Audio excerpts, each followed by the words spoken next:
Shalom. Semangat Natal. Kita bersyukur malam hari ini kita berkesempatan untuk dapat memperingati hari kelahiran Yesus. Kelahiran Yesus menjadi tanda awal di mana kasih Tuhan dinyatakan. Dan ternyata setelah kita merenungkan, mungkin adalah baik juga kita mengakui bahwa awal dari sebuah kehidupan diawali dengan sebuah kasih. Karena kasih Allah, manusia dibentuk oleh Tuhan. Karena kasih Allah, manusia sebagai makhluk ciptaan dibuat berbeda dengan ciptaan yang lain. Karena kasih Allah, Allah menggunakan tangannya sendiri untuk membuat kita berbeda dengan yang lain. Dilengkapi dengan nafas hidup, dilengkapi dengan satu kemampuan serupa dengan Allah. Karena dibuat menurut rupa dan gambar Allah. Saudara, kita bicara tentang sebuah kekuatan kasih. Dan konteks ini kekuatan kasih Allah. Kita akan coba mengerti sejauh mana, seberapa besar sih kekuatan kasih Allah itu kepada kita. Diawali dengan firman Allah yang sudah tidak asing bagi kita. Di dalam Injil Yohanes pasal yang ketiga ayat yang ke-16, sudah hafal semua. Karena begitu besar kasih Allah. Jadi sebab segala sesuatu itu ada sebab dan akibat. Segala sesuatu disebabkan oleh karena kasih Allah. Dan karena begitu besarnya, sehingga ia telah mengaruniakan anaknya yang tunggal. Itu sebabnya hari ini kita ada malam ini. Memperingati Natal. Karena kalau bukan karena kasih Allah yang mengutus anaknya yang tunggal untuk lahir ke dalam dunia, maka tidak ada peristiwa Natal. Supaya setiap orang yang percaya kepadanya tidak binasa, melainkan beroleh hidup yang kekal. Nah, gambaran kita bisa lihat di sini seberapa besar kekuatan kasih Allah kepada kita akan kita mengerti pada malam hari ini. Yaitu sebagaimana yang disampaikan oleh Rasul Paulus kepada jemaat di Efesus pasal 3 ayat 18 sampai yang ke-19. Ada satu ekspektasi, ada satu harapan Rasul Paulus agar jemaat di sana dan serta orang-orang kudus dapat mengerti, bahkan memahami, benar-benar menyelami, bisa benar-benar paham. Dapat memahami betapa lebarnya dan panjangnya dan tingginya dan dalamnya kasih Kristus. Dan dapat mengenal kasih itu sekalipun melampaui segala pengetahuan. Ketika dikatakan melampaui segala pengetahuan, kasih Allah ini sulit untuk dapat dipahami. Karena kasih Allah ini tidak masuk akal, nggak masuk logikanya. Dan kita bisa lihat dalam paparan berikut.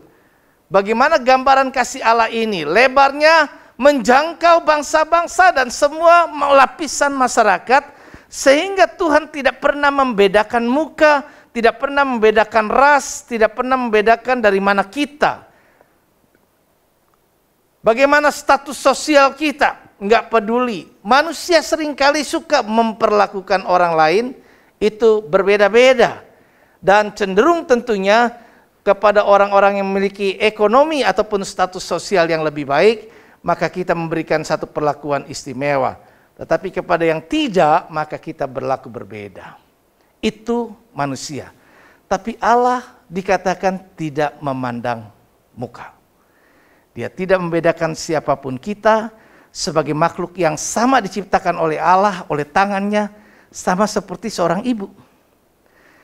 Ibu yang melahirkan, kalaupun ada 1, 2, 3, 4, bahkan 10 anak, pasti seharusnya kasih ibu sama. Gitu ya. Mungkin ada orang yang merasa, waduh saya diperlakukan berbeda. Tapi bisa juga karena firman Allah benar. Terhadap orang yang agak lemah diberikan perhatian lebih. Tapi bukan berarti dia lebih sayang sama dia. Kan di Alkitab juga gitu. Kepada yang lebih lemah kita memberikan perhatian yang lebih.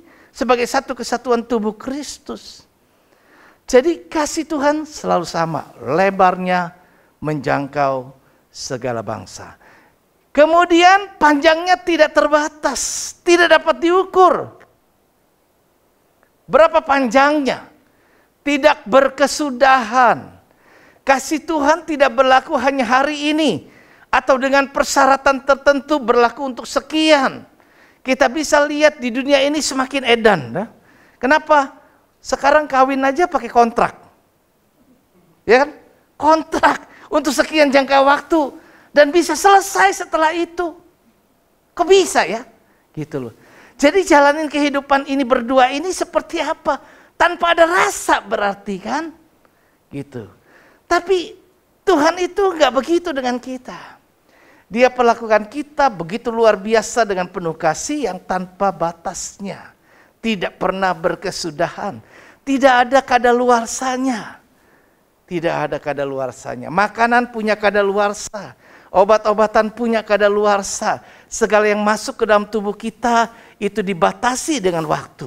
Tetapi kasih Allah tidak berbatas waktu. Ya. Have no expired date. Tidak memiliki kadaluarsa. Nah, tingginya melebihi logika, ya udah, jangan pernah ukur pakai logika kita. Berkali-kali khotbah saya kan bilang, kita ini akalnya ciptaan. Semua yang ciptaan itu nggak mungkin melampaui yang menciptakan. Dalamnya berakar kuat, tidak tergoncangkan, tidak berubah oleh keadaan apapun. Dan itu yang akan kita coba lebih detail pahami. Nah, inilah bukti kekuatan kasih Allah kepada kita. Malam hari ini dalam peristiwa Natal kita merenungkannya ada 4 hal yang saya paparkan. Yang pertama, kekuatan kasih Allah itu telah membuat Tuhan punya planning, punya rencana, dipikir masak-masak sejak manusia jatuh ke dalam dosa. Maka manusia segera Allah punya planning yang berbeda. Awalnya plan A, rencana awal yang seperti ini. Kehidupan manusia bersama dengan Tuhan dalam komunitasnya. Tetapi ternyata manusia jatuh ke dalam dosa, segera Allah membuat rencana baru. Plan B, ada rencana B-nya. Yaitu bagaimana kemudian Tuhan berkata di Kejadian pasal yang ketiga, disitulah awal dinubuatkan bahwa kita ini akan ada penyelamat. Menyelamatkan. Ya, Tuhan menyelamatkan. Kasih Tuhan, kasih yang menyelamatkan. Kasih Tuhan tak berkesudahan. Sepanjang masa jiwaku merindu, sebab keagungan agung banget, luar biasa banget. Ya, kasih Tuhan, kasih yang menyelamatkan. Di mana ada kasih, di situ ada penyelamatan.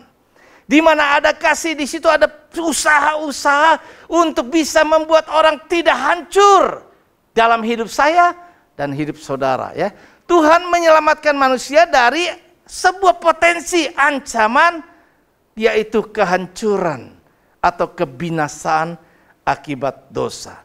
Sebab Allah itu Allah yang maha kudus. Allah itu juga adalah Allah yang maha adil. Dan dia akan menghukum setiap orang yang melakukan kesalahannya. Karena itu sejak manusia jatuh ke dalam dosa, manusia hidup dalam sebuah ancaman. Dan hidup dalam ancaman itu enggak enak. Ya, kalau kita terancam enggak enak. Kita berpikir sebentar-sebentar, waduh nanti kita bakal bisa ini. Dan hidup bisa stres kalau berada di bawah ancaman. Tapi Tuhan yang penuh kasih, dia coba berusaha untuk bisa menyelamatkan manusia. Kirim beberapa orang nabi-nabi, dikasih tahu dan seterusnya. Tapi ternyata enggak juga bisa orang mendengarnya. Sampai akhirnya Tuhan putuskan seperti Yohanes 3 ayat 16. Dengan begitu besarnya kasih Allah, ia mengirim anaknya untuk lahir ke dunia. 1 Yohanes 3 ayat 16a, demikianlah kita ketahui. Pasti, enggak duga-duga. Kasih Kristus, ya. Demikianlah kita ketahui kasih Kristus, yaitu bahwa ia telah menyerahkan nyawanya untuk kita. Ada buktinya. Enggak cuma ngomong doang. Enggak cuma sekedar janji-janji. Tetapi ia membuktikan dirinya sendiri bahwa ia mengasihi. Yaitu dengan menyerahkan nyawanya. Firman Allah katakan Yohanes 15 ayat yang ke-13, tidak ada kasih yang lebih besar daripada kasih seorang yang memberikan nyawanya untuk sahabat-sahabatnya. Kita bisa mengasihi, bahkan mungkin pasangan pun mengasihi. Tapi seandainya kita pun mengasihi pasangan kita, nggak sampai juga kita berani, ya kan ya, untuk bisa mengorbankan nyawa kita demi pasangan. Tapi kasih ibu itu bisa. Kasih ibu itu ya. Kasih ibu, kita kan pernah beberapa sering melihat satu contoh-contoh cerita yang selalu diungkapkan. Belum lama ini kan kita peringati Hari Ibu ya. Ucapan-ucapan dan bahkan lagu kemudian diputar kembali. Mother, how are you today? Itu dikirimin sama seorang pendeta di grup pendeta juga, PGPI. Saya bilang, ketika saya selalu dapat kiriman-kiriman kayak begini, saya pikir, kenapa ya enak banget ya seorang wanita ya. Tiap kali lebih disanjung. Padahal di balik seorang ibu ada seorang bapak. Baru punya anak. Gak mungkin kan, kecuali Yesus gitu loh. Cuma ibu doang gitu kan. Gak lahir dari hubungan suami istri. Jadi saya tulis, saya akhirnya ganti ya. Father, how are you today? Kita sapa juga dong seorang bapak, begitu kan? Loh, bapak itu gambaran Allah. Gitu. Nah, kita bisa lihat hubungan antara orang tua dengan anak itu, wah luar biasa. Tapi mungkin hubungan kita dengan sesama biasa-biasa. Nggak sampai pada level seperti ini. Tapi kasih Tuhan, gambarannya seperti Bapa sayang anaknya. Ya, demikianlah Tuhan menyayangi kita. Jadi begitu besar kasih Allah, kekuatan kasih Tuhan, sehingga ia bisa berani berkorban. Dan 1 Korintus 13 ayat yang keempat berkata bahwa kasih itu sabar. Ciri-ciri daripada kasih itu salah satu di antara yang paling awal dan paling kuat adalah terbukti apakah dia sabar atau tidak. Karena yang tadi, panjangnya itu tidak terbatas. Sabarnya perlu sampai kapan? Makanya kalau ada orang yang bikin salah melulu, kemudian minta maaf lagi, kan berkali-kali, berapa kali saya harus sabar untuk terima dia, ampuni dia, balik lagi dan seterusnya. Nggak terbatas.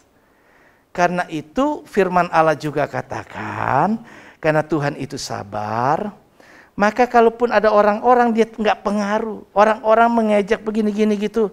Ah, Tuhan katanya mau datang. Kok nggak datang-datang juga? Dari dulu cerita tentang kedatangan Tuhan. Mau jemput orang-orang yang dikasihinya nanti. Kemudian bukan lagi untuk menyelamatkan, tetapi untuk membawanya mereka kepada kekekalan nanti. Kapan nggak datang-datang? Maka 2 Petrus pasal 3 ayat yang ke-9, Tuhan itu bukan lalai, tapi dia itu sabar. Kalau dia membiarkan segala sesuatu terjadi itu karena dia mengasihi kita. Karena yang ada dalam pikiran Allah, di hati Allah cuma satu. Yaitu saya tidak ingin engkau mengalami kehancuran. Saya tidak ingin engkau mengalami kebinasaan. Aku tidak ingin ada seorang pun. Jadi seorang pun Tuhan gak mau yang binasa. Karena itu Allah sabar. Sebagai seorang gembala saya punya pilihan. Terkadang orang punya kesan terhadap saya sebagai gembala yang lembek, sebagai gembala yang gak tegas. Ya saya tahu itu. Tapi namanya gembala, ya kan? 100 domba, 1 hilang, 1-nya yang diurusin, 99 ditinggal loh. Nah yang 99 kan kadang-kadang protes, Gue yang udah baik-baik. Itu kan cerita tentang anak sulung dengan anak bungsu toh.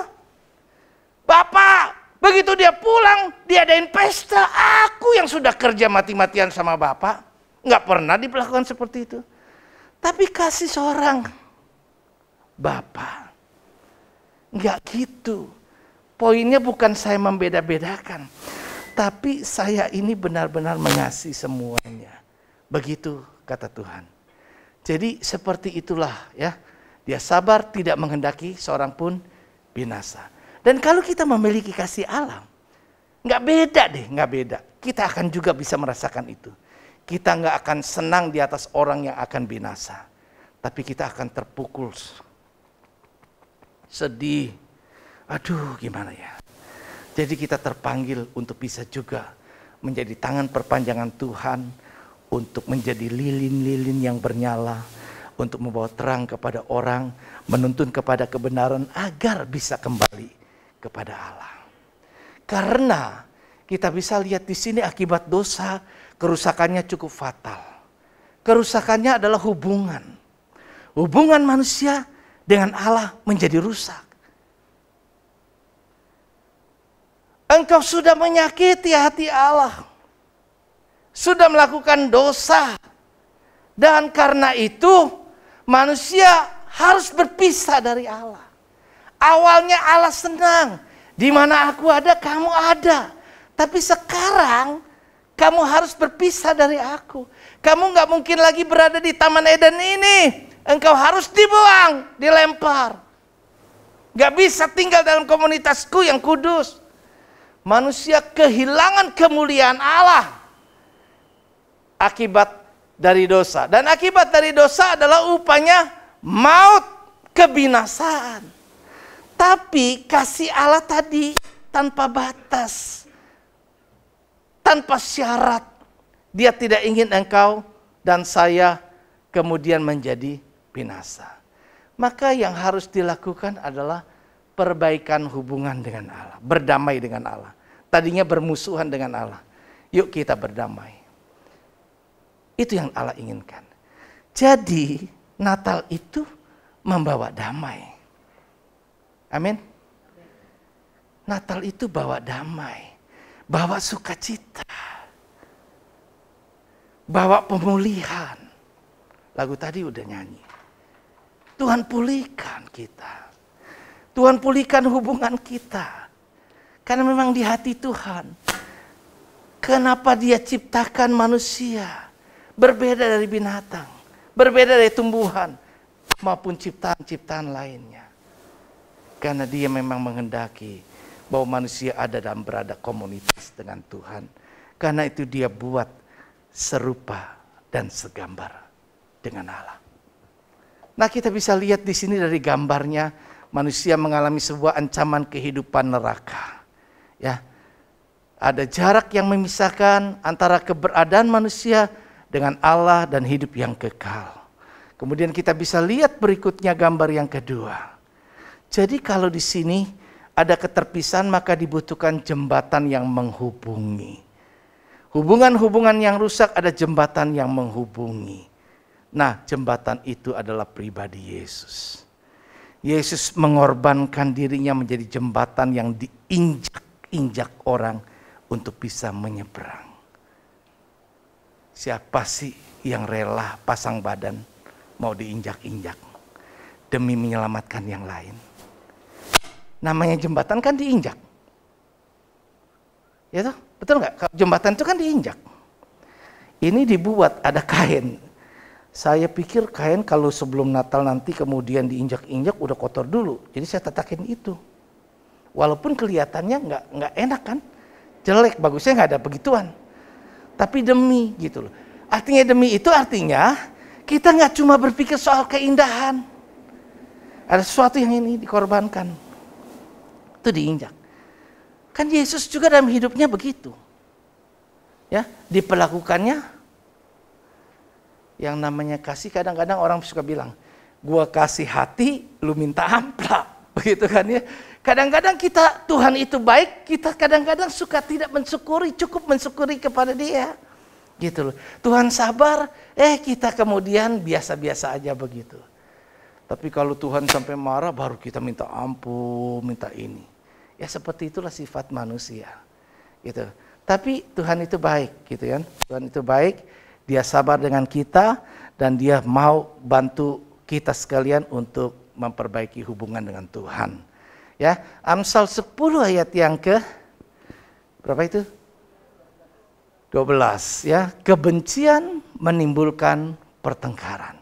Kalau hati kita dibiarkan untuk dipenuhi dengan akar pahit kebencian, maka yang ada cuma pertengkaran. Tidak ada damai. Tetapi kasih menutupi segala pelanggaran. Enggak peduli engkau telah banyak berbuat apa dan menyakitkan. Begitulah Allah kepada kita. Enggak peduli seberapa banyak kita menyakiti hati Tuhan. Nggak peduli seberapa sering kita datang sama Tuhan tiap hari minta pengampunan Tuhan. Tapi Tuhan tetap menerima kita apa adanya. Ya, menutupi segala pelanggaran. Enggak kemudian datang, loh baru kemarin lu minta maaf, sekarang minta maaf lagi. Persoalin lagi, baru ini kita bercerita sambung. Terus kita ingat. Padahal lagu pujian apa? Tuhan melemparkan dosa kita dan tidak mengingat lagi. Kalau dosa kita diurut sama Tuhan menjadi sebuah rangkaian cerita panjang berseri, ya seperti drakor begitu, ya drakor yang enak kita enak nontonnya. Kalau ceritanya kita salah melulu dikasih tonton ya kagak enak. Ya, nah selanjutnya 1 Petrus pasal 4 berkata ayat 8, tetapi yang terutama kasihlah sungguh-sungguh seorang akan yang lain, sebab kasih menutupi banyak sekali dosa. Dosa lu udah, banyak sekali dosa. Enggak sedikit, banyak, tapi ditutupi. Nah, pengertian ditutupi itu bukan disembunyikan sama Tuhan, udah. Enggak begitu. Karena hukumnya Tuhan kalau mau dapat pengampunan adalah mengakui. 1 Yohanes 1 ayat yang ke-9.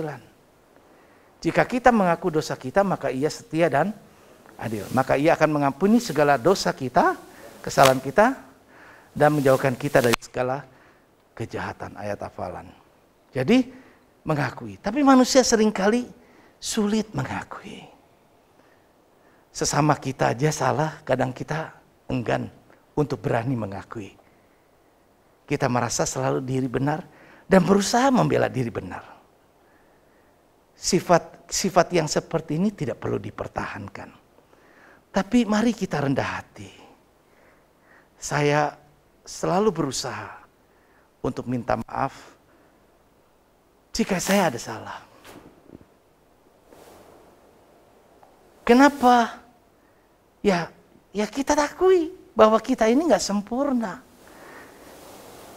Pandangan kita dengan pandangan orang yang berbeda. Cuma Tuhan yang menguji hati semua orang. Dia yang kenal hati kita. Tapi mari kita belajar seperti itu. Ya. Mengampuni, melainkan mengampuni dan menolongnya mengatasi kelemahan dan kekurangannya. Jadi orang yang benar-benar mengampuni itu nggak bisa ngomong saya sudah ampuni kamu, saya sudah maafkan kamu.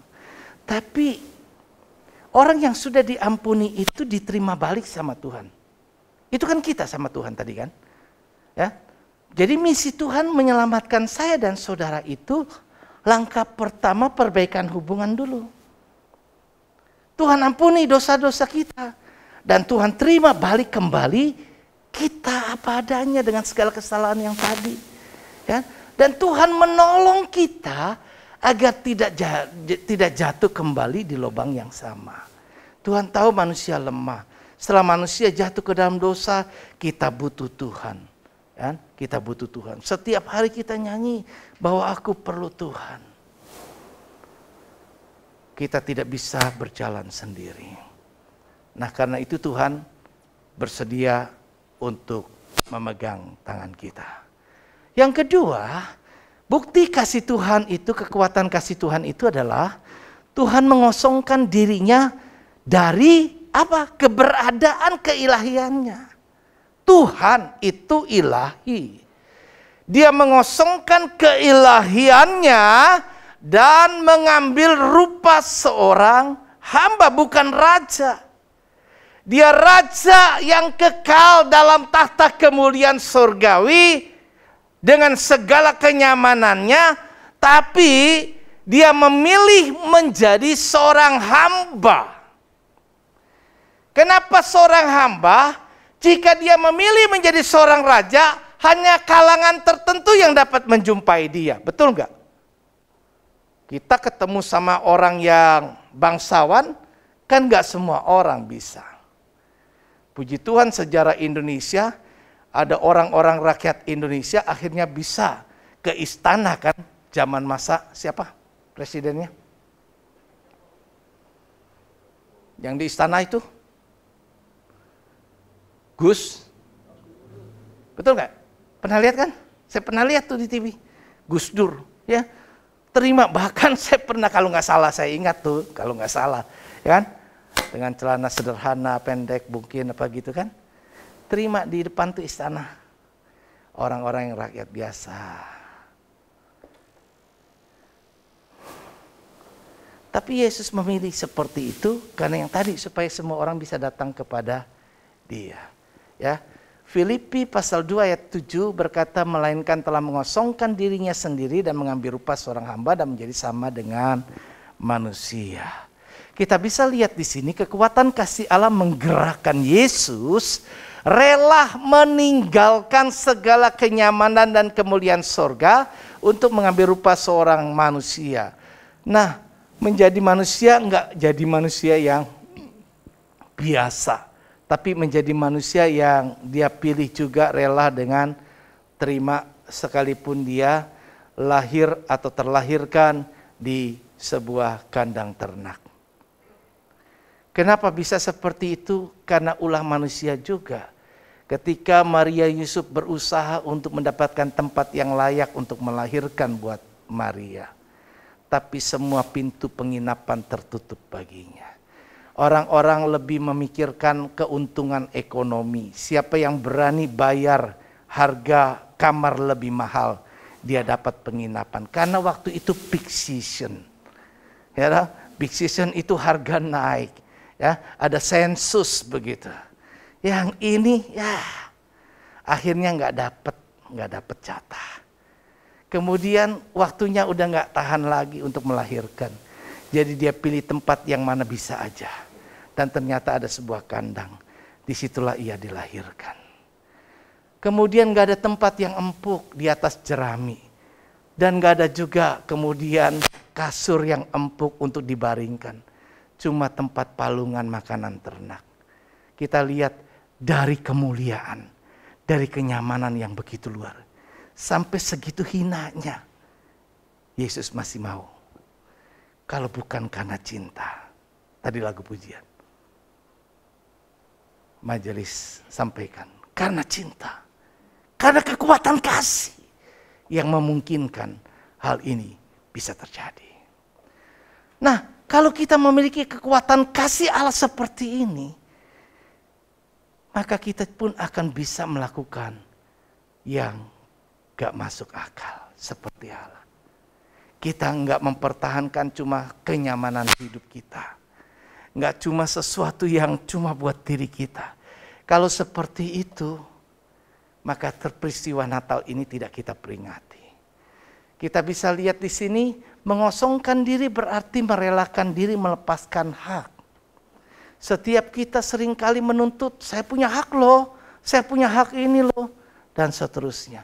Orang lebih menuntut hak daripada kewajiban. Orang merasa bahwa ini hak saya dan seterusnya. Saya punya hak atas hidup saya. Ini hidup saya, bukan urusan kamu. Saya yang putuskan dong. Bukan kamu yang ambil keputusan buat hidup saya.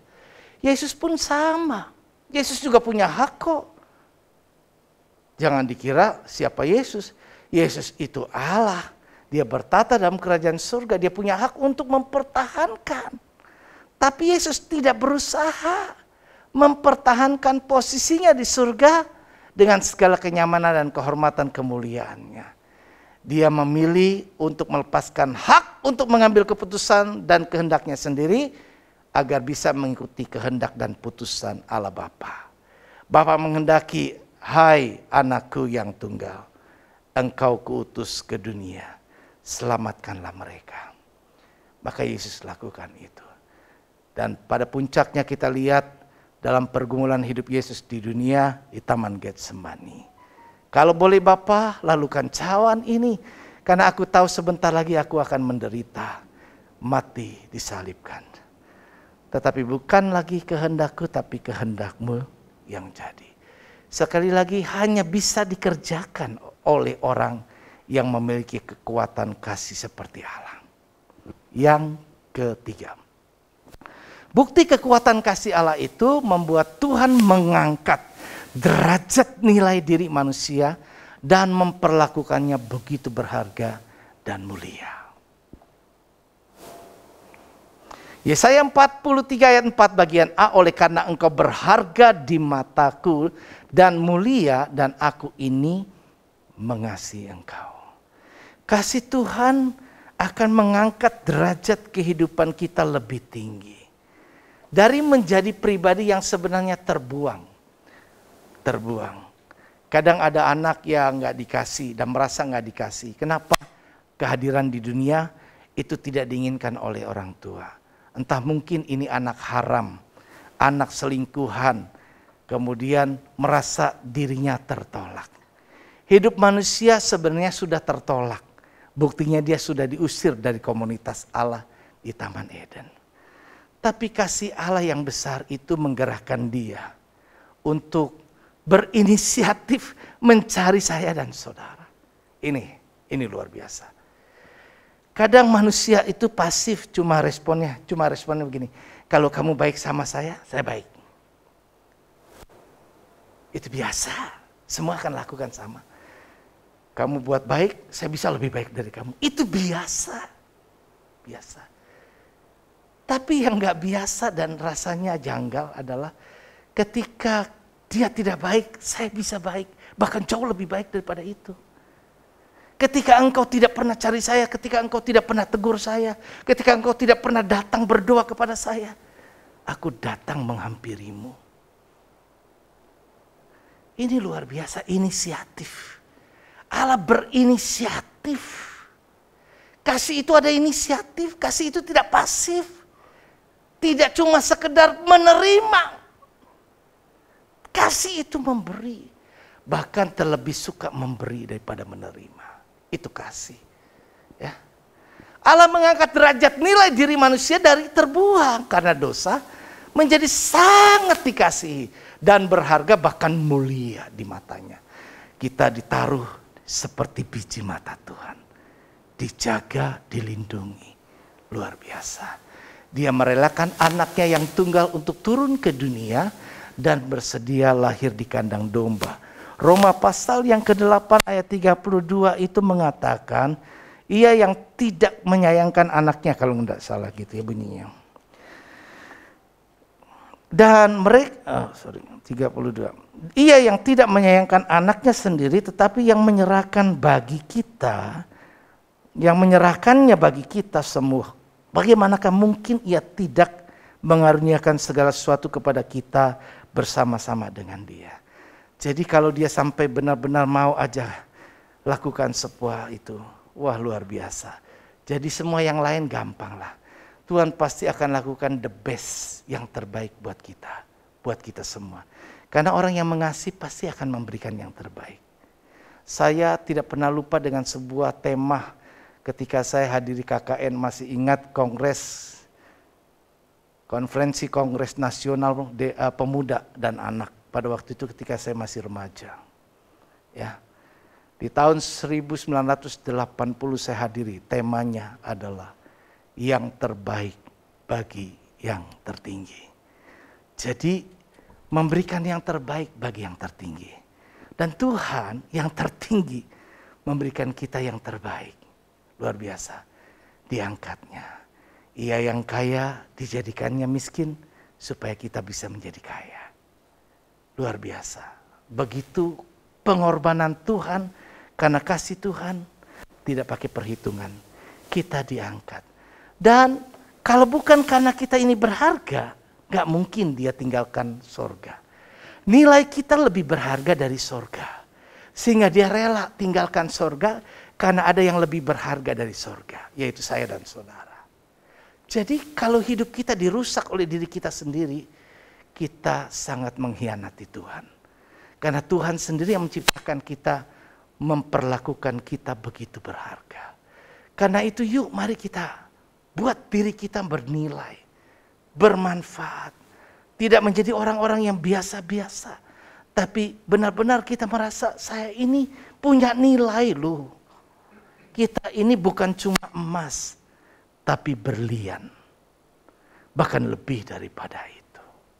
Batu permata, ada yaspis, ada ini dan sebagainya.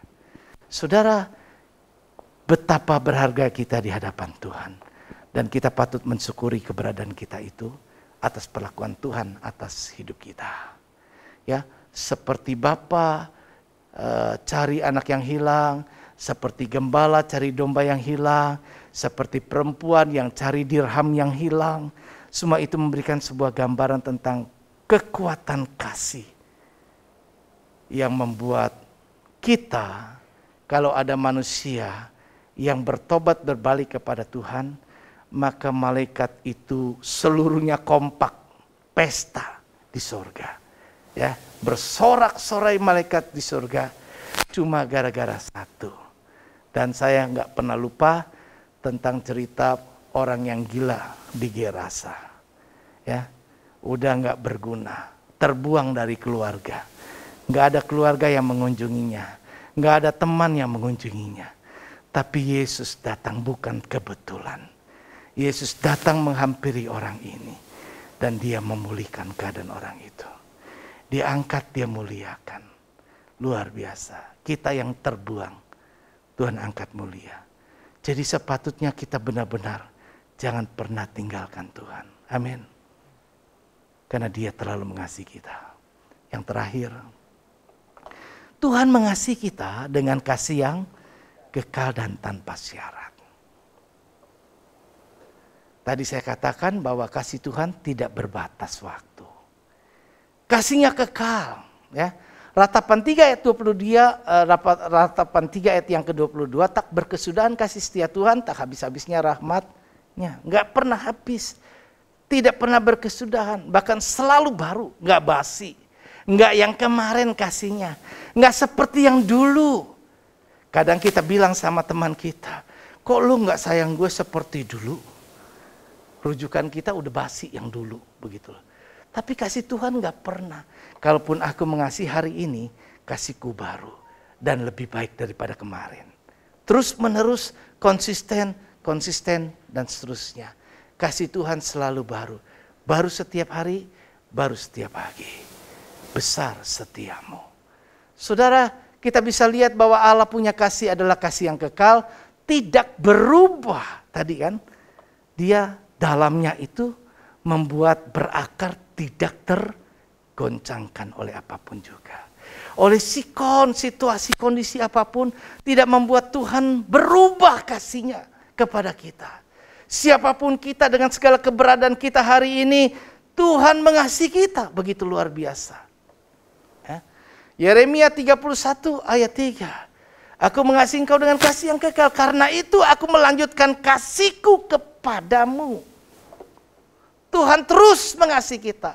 Kualitas kasih yang seperti inilah harusnya dikenakan sebagai pengikat yang mempersatukan dan menyempurnakan kita semua seperti dikatakan dalam Kolose 3 ayat yang ke-14. Karena itu saudara-saudara yang Tuhan kasihi, malam Natal ini akan menjadi lebih bermakna jika kita mau memiliki kasih Allah, kekuatan kasih Allah di dalam kehidupan kita untuk dapat saling mengasihi Tuhan, mengasihi sesama sebagaimana yang Tuhan kehendaki. Sekali lagi Natal akan berakhir. Sepulang ini selesai, ketemu lagi tahun depan. Tapi hubungan kita dengan Allah berakhirkah dengan Natal berakhir? Tidak. Dan jangan biarkan Natal kita ini tanpa ada hubungan dengan Tuhan. Kalau begitu orang dunia bisa merayakannya. Dia bisa merayakan tanpa ada hubungan dengan Tuhan. Nggak merasain apa-apa. Pulang nggak merasain apa-apa. Dengar khotbah nggak ngerasain apa-apa. Semua nggak ada rasa apa-apa. Dan nggak ada yang berubah. Tapi kekuatan kasih Allah hari ini dan malam ini kiranya memperbarui hubungan kita dengan Tuhan. Hubungan kita buat kita semakin dekat dengan Allah. Buat kita semakin mengasihi Allah. Tahun 2022 tantangan lebih besar. Hidup kita tidak lebih mudah, berkali-kali saya katakan. Tapi di sini modal kita, yaitu kekuatan kasih kita kepada Tuhan, akan membuat kita mampu tetap setia sampai selama-lamanya. Tuhan Yesus berkati, mari kita bangkit diri. Kasih dari surga memenuhi tempat ini.